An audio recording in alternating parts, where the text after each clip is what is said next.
Tomorrow, President Trump will travel to the Middle East to mark the first phase of his Gaza peace plan. Israel says that a ceasefire took effect yesterday, and it has begun to withdraw its forces from parts of Gaza.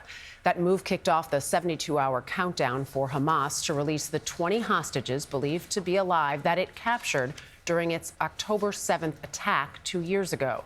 In exchange, Israel will release about 2,000 Palestinian prisoners. Hours after the ceasefire began, tens of thousands of Palestinians returned to the Gaza Strip, raising hopes that the peace deal will end the Israel-Hamas war. Deborah Pata is in East Jerusalem with more. Deborah, good morning. Good morning. Well, President Trump will address the Knesset, Israel's parliament, during his visit here. And then he heads to Egypt. The U.S.-brokered peace deal will see Israeli hostages freed in exchange for nearly 2,000 Palestinian prisoners.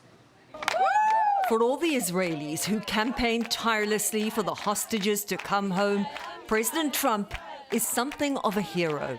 As a niece of one of the hostages, I have a lot of love for President Trump because he's the one that really sealed that deal.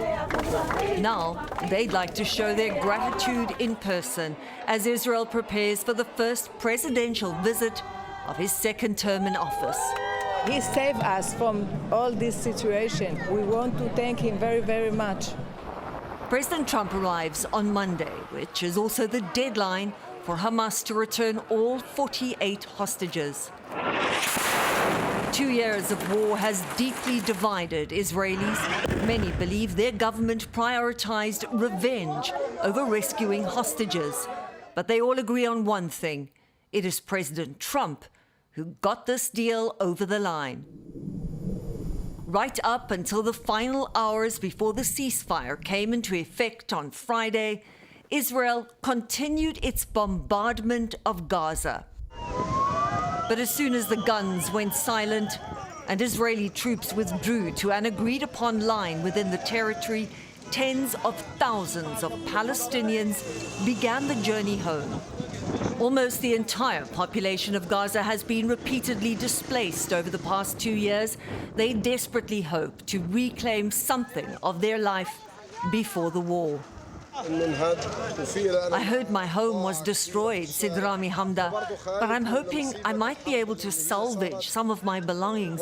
You can't even find a tent to stay in at the moment. For some, home was unrecognizable. There is nothing that remains of Muhammad al-Madun's life before she fled the fighting. I didn't find my house, my neighbors, nothing, she said. Everything was destroyed. There's no life left. And the people who died, they're gone forever. Amid the rubble and ruin, the ceasefire is still holding. But many Palestinians fear once the hostages have been freed, the bombing will start again.